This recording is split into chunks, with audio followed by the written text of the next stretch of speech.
ভয়াবহ বাণিজ্য যুদ্ধ ও নিজ দেশের ক্ষতির আশঙ্কায় কানাডার ওপর শুল্ক আরোপ দ্বিগুণ করার ঘোষণা থেকে সরে আসলেন মার্কিন প্রেসিডেন্ট ডোনাল্ড ট্রাম্প। মঙ্গলবারই ঘোষণা দিয়েছিলেন কানাডার পণ্যে শুল্ক আরোপ 50% উন্নীত করা হবে। এরপর অন্টারিও ঘোষণা দেয় মিনেসোটা, মিশিগান ও নিউ ইয়র্কের গ্রাহকদের জন্য 25% বাড়ছে বিদ্যুতের দাম। কয়েক ঘন্টার মধ্যেই নিজের আগ্রাসী সিদ্ধান্ত থেকে সরে এসে ট্রাম্প জানান, আপাতত বাড়তি শুল্ক কার্যকর হচ্ছে না। একই সঙ্গে অন্টারিও নির্দেশনা দেয় আপাতত বাড়ছে না বিদ্যুতের দাম। As you know, there's a very strong man in Canada who said he was going to charge a surcharge or a tariff on electricity coming into our country. He has called and he said he's not going to do that. Okay, he's not going to do that. And it would have been a very bad thing if he did, and he's not going to do that, so I respect that.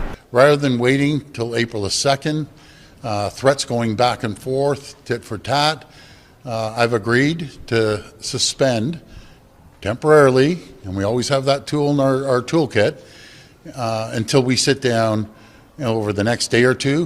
এদিকে সারা বিশ্বে যুক্তরাষ্ট্রের আমদানি করা ইস্পাত ও aluminium পণ্যে 25% শুল্ক আরোপ স্থানীয় সময় বুধবার মধ্যরাত থেকে কার্যকরের পর হতাশা প্রকাশ করেছে কানাডা ও অস্ট্রেলিয়ার সাধারণ মানুষ। সাধারণ কানাডীয়রা বলছেন, এই শুল্ক আরোপে আরও ক্ষতিগ্রস্ত হবে দেশের অর্থনীতি। কানাডার জ্বালানি মন্ত্রী হুমকি দিয়েছেন, ট্রাম্প বাণিজ্য যুদ্ধ বাড়াতে চাইলে যুক্তরাষ্ট্রের জ্বালানি তেলের ওপরও শুল্ক আরোপ করা হবে।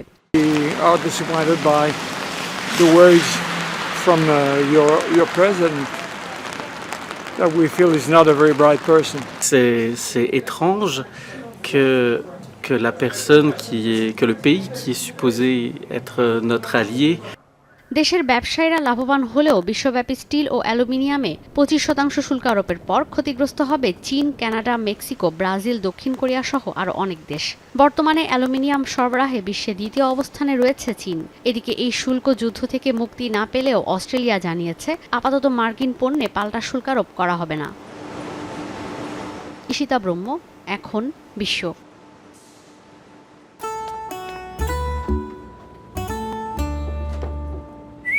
এই ঈদে জুয়েলারি ক্লোদিংয়ে বিকাশ পেমেন্টে ডিসকাউন্ট।